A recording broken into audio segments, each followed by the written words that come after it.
The Octopath Traveler games are JRPGs chock full of nostalgia for the 16-bit era.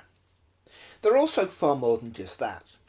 Octopath Traveler was co-developed by Square Enix and Acquire, released for Nintendo Switch in 2018, Microsoft Windows in 2019, and Xbox One in 2021. Octopath Traveler II, also developed by Square Enix and Acquire, came out on Switch and Windows as well as Sony PlayStation 4 and 5 in February 2023. The two games look and play largely the same, although the sequel builds upon the first in many ways. Their style is called HD 2D, which is basically top-down 3D environments textured with pixel art tilesets, and the characters are also sprite-based. This obviously clicks well with people familiar with 1990s era JRPGs, but the smooth perspectives and modern lighting effects combine with the style to be more than just old-style pixel art. Instead, the games invoke the feeling of those classic games without feeling dated, like replaying the actual older games do. Both games are very much classical JRPGs in the style of the early Final Fantasy games, top-down view, turn-based battles. There are 8 heroes or travellers, each setting out on an adventure related to their job type.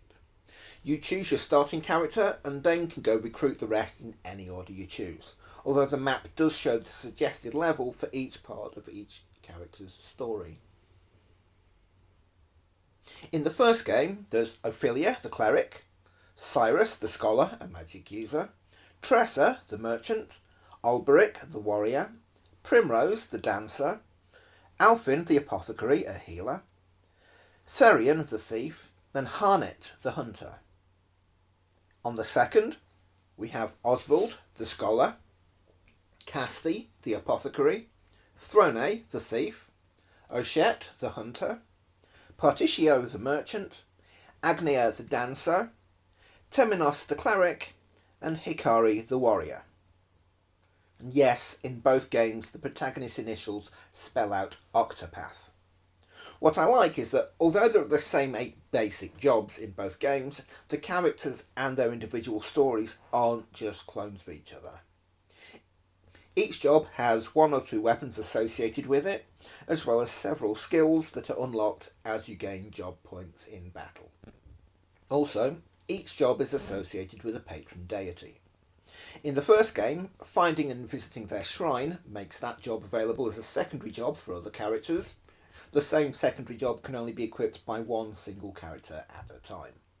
In the second game, locating and visiting that job's guild allows you to obtain a license for that job to equip as a secondary. By meeting certain objectives, you can gain a second and third license, allowing multiple characters to use the same secondary job.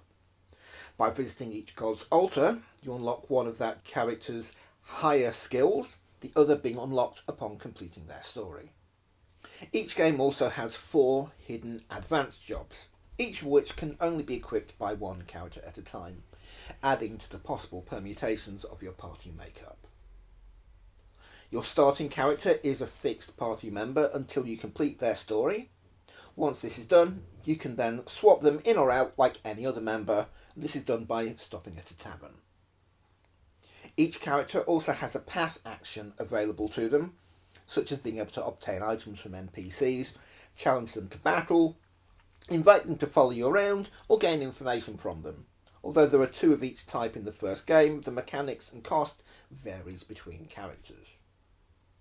Octopath Traveler 2 builds on this by giving each character 2 different path actions and adding in a day-night cycle to the game. 1 action is for the daytime and 1 for night. Taking Hikari as an example, he has challenge during the day and bribe during the night. Because NPC locations can change depending on time of day, this means that for some NPCs you may be limited as to which version of an extract information skill you have access to, for example. Battles are your standard classic turn-based JRPG, so if you love these, this really is the game series for you. You can also see the order of whose turn comes up next at the top of the screen. Certain skills can alter this order, and if you break an enemy's shield points, they're stunned, causing them to miss a turn and be more vulnerable to damage. But they will then act first at the beginning of their recovery round.